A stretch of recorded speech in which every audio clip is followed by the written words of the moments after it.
hopeful new day to learn, relearn, heal, and grow on to every priceless miracle on this shared planet. Remember, out of possibly a few to possibly up to millions of spermatozoa in a day of conception, each and every one of us were evidently the one that made it through. Our lives evidently have meaning. It's up to us to receive, believe, and live it in such a way that shows we appreciate it. Yahweh, Jah Jehovah, alongside Christ Yahshua Jesus, are always willing to help. But it's up to us to remain proactive about embracing healthy accountability, paired with consistently exploring, discovering, and practicing healthier coping mechanisms and habits. I can't say this enough. Based on the habitual evidence, we all evidently have and still are enduring dynamics, challenges, and traumas that no one is completely aware of and understands the degree of Yahweh. Nevertheless, Yahweh evidently knows that we can reach some level of continuous healing and progression as long as we remain proactive about our wholehearted prayers and supplications. This topic today is based on a few things that I've browsed when looking up some insightful information. And I came across a story about a woman who murdered her ex's new partner. Now, this is a message for both females and males, because both females and males can exhibit to be in this position. There is a difference between overall healthy love and overall, unhealthy, obsessive, impulsive thoughts or possessiveness over someone else. None of us originated a life. Even if we get pregnant and conceive a child, we did not originate the parts of that child. Yahweh above the heavens evidently did. We cannot make a child or anyone by scratch. We can't make a tree by scratch. We can take materials that already exist and make a replica that it's not exactly. Even the most brilliant scientists known have tried to clone, and it doesn't quite exhibit to be what the actual original individual or animal or so forth is. It has some evident defects. So therefore, pardon me, as humans, we evidently have not originated life. There is evidently something more that designed the universe at a precise, the earth at a precise distance from the sun, and all the planets just seem to fall in its place so that everything can balance in the universe. And everything on earth plays a part where water and other resources can continue. Yes, we are too wonderfully made to have come about by chance. So we know that there has to be some evidence of something. And if we can go to college, if we can read a book that we said is published by a man, then we can give the historical inspired scriptures who were written by various humans inspired by an evident higher power a chance as well. And in those preserved scriptures and evidently inspired scriptures that proved to be the best-selling historical gift to mankind, we see that love is not selfish. Love does not behave habitually indecently. Now, we can't control what someone else does to us. We can't control someone remaining proactive about their own healing, because many prove to duplicate what they saw modeled a lot of the times in their homes, or what they did not see enough of. And this is not to make a continuous excuse, but to understand. And to understand is not to take things so personally. But we all know, based on habitual evidence, that we cannot make someone love themselves for themselves. We are just as much as they can't do that for us. Have you ever witnessed or even experienced another individual doing all they possibly can to be of support to you or someone else, and that emptiness is still inside of you? That's because some things essentially are an inside job. It takes you to continuously embrace every individual, including myself, healthy accountability, and understand that I am not responsible for everything. And there are some things I am responsible for having a significant part in fostering to happen to me. But regardless of what it could be and what it actually is, we are responsible for embracing that I can continue to practice healthy control over myself and practice healthier coping mechanisms and habits. I can continue to fight for me. And I can remove myself from individuals who are habitually exhibiting to be more self absorbed or to feed more of the self absorbedness, because all of us have more goodness or more righteousness versus more toxicity or more badness. And we have a battle between inside of us. It's the one that we evidently foster and feed more of that can take over us. None of us are walking on water. All of us have fall short of Yahweh's glory at times, and we all stumble in word and deed. Nevertheless, we can have healthy and practice healthier control by feeding more of the healthier parts of us. Now, we can do that for ourselves, but we cannot force someone else to do that. We can spend hours, days, months, years, and even a lifetime trying to do that. But if someone is not evidently remaining proactive about their part and their inner work, then it's basically wasting a lot of grace time that we can't get back. So when a female or a male chooses to continue to foster a relationship that is more one-sided, or for whatever reason it changes, should we feel like life is over? Should we feel like I'm going to get that person back for cheating on me or for not proving to be as healthy as they presented themselves to be, or deceiving me? No, because Yahweh says, vengeance is mine, I will repay. There is no exceptions. There is no, oh, what if I just do this little thing? What happens when we play tit for tat? Well, based on the habitual evidence, it many times, or if not all the time, in some kind of perspective, in some type of way, even if it's not immediate, comes back to fire back at us. And that is because we cannot read the secret person of the individual's heart. Even a person who cheats, even a person who kills, can also be heavily blinded to what they're doing at the time and be heavily deceived by the evil spirits out there in a way that influences some of their behaviors. And we cannot see which one is just being maliciously evil habitually, or someone who's heavily deceived and got caught up out there, so to speak. So we don't have a right to take vengeance in our own hands. Also, the inspired, preserved, and historical scriptures admonishes us to get to know and love the ones above the heavens who graced us with life in the first place. That is the ultimate one that we connect with love with in the first place, to help us to be more balanced in our love for ourselves and others.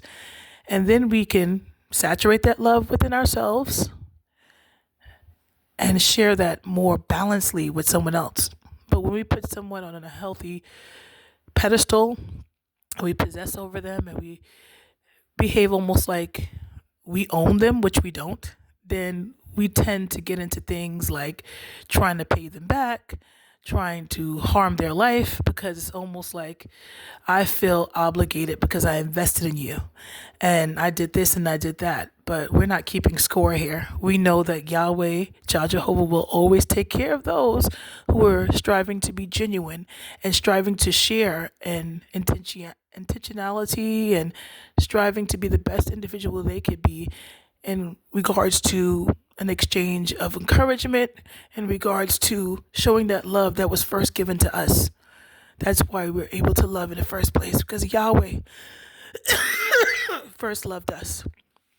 So it's very important to exercise that self-control and that faith that Yahweh will take care of anyone that habitually and or maliciously did anything to us. And even if they move on with someone else, even after years of sharing our lives with them, even after years of doing our best to support and share the love that we hopefully was fostering from the above the heavens within ourselves. And it's not about getting with someone to love us for us and getting with someone to be our self-esteem, but sharing what we already continuously foster, despite our flaws and all, within ourselves, pardon me, with someone else. So that way, if things change or they switch up or they pass on, we can still go on and have some inner peace. But when you're possessing over people, possessing over a man or a woman, it becomes unhealthy, and it becomes like you feel like you own them, and if they do anything to hurt you, you're going to pay them back. And that's where there's a thin line between more overall healthy love and more obsessive and not really what love truly is. And even when Yahweh was hurt, and Yahweh's first creation, Jesus was hurt while temporarily on this earth, he didn't try to go and get people back and be kind of be in a way to get score to them. He left that with Yahweh, and Yahweh always made his way successful until Yahshua, Jesus, returned back to the heavens where he originated when Yahweh first made him. So it's very important for us to build that relationship with the ones above the heavens first and foremost, so that we can be more likely to be more balanced in our thoughts, be more balanced with coping through hurt, injustices, breakups. Because if we just leave it up to our emotions, then the devil and the demons who chose to exercise their free will to be and forced to more of a self-absorbedness, because Yahweh doesn't evidently force us, then we'll be under that control. And they like violence. They love to see you ruin your life for someone and treat them more than God. When you do that, you are not solving anything, but you're multiplying your challenges. Now you not only have the challenge of someone leaving you, but you have the challenge of ruining other people's lives, also ruining your life, being in prison for mostly maybe the rest of your life. If not, it's just so many different things, and it doesn't make any sense. It doesn't prove anything. It just going down to the gutter to prove a point that you don't have a right to prove, because in actuality, I'm getting back to the point of the lady killing her ex's new partner. It caused her more problems at the end, and it just was a waste of her graced life. And now this is a cautionary for all of us out there, because it could happen to anyone. When we possess and obsess and we behave like we deserve and nobody else should get it, and try to punish and leave things in our hands, then we end up making more problems for ourselves and others, because it's like a chain reaction of you that person hurt you, but you're acting like your hurt matters more than a person's life, and it doesn't. To be honest with you, none of us are more than someone else, and our hurt is not more than someone else's hurt. What happened to us in life is not more than what is happening around the world to someone else. And millions of people are enduring through hurt, injustices, and losses. And our hurt and injustices are no more than someone else's. And Yahweh is taking care of that, whether we can see it or not. And Yahweh will continue to take care of it. Yahweh has evidently allowed things to play out so that we can see for ourselves, because humans need to see proof, that we would do well to consider and practice the admonishment Yahweh preserved. If more people read, meditated, and applied that, then this world likely would be much better than it is now. And people would likely be more inclined to treat others as they want to be treated. Also, going back to vengeance is mine, when we look at what David, who is known to do more righteous or more right things or more less absorbed things or more things that showed that he thought and strived to think of others as himself in a balanced and healthy way, he even got caught out there, so to speak. He even allowed his eyes to fool him and sink down to his heart in a way that almost laid him continuously away. And David caught himself in someone who was inspired to speak to him. But David, who was known to do so many loving and self-sacrificing and healthy things, even got caught up in more toxic things. He made somebody else's husband go to the front and get killed in a war. And he took somebody else's wife, made a baby with her, and he was deeply sorry. Now, if we were to look at that in real time, many of us would say, oh, you deserve life in prison. You're evil, you're wicked, and have pretty much, on average, very little remorse on average. But Yahweh can see what we couldn't see, the heart. And that is why Yahweh says, again, vengeance is mine. When you take matters in your own hand, it's like you are behaving like you're God and you are worthy to judge someone and you are worthy to act on something when you're not on that level. None of us are on that level of righteousness. And we can't see on that level of Yahweh. And it takes a lot of humility. It takes a lot of putting your ego aside so that you won't allow that ego to overtake your soul and cause you more challenges at the end, which is not worth your grace life and what's to come.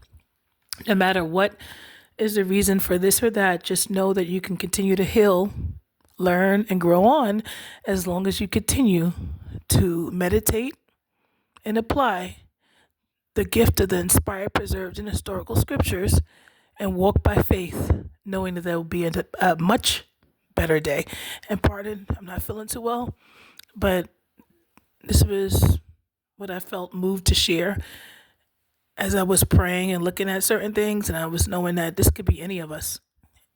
This message is, again, for both females and males, because both females and males can be in more unhealthy relationships and more unhealthy, overall imbalanced, and sort of unhealthily codependent relationships where people treat you like you have to be the parent that wounded them.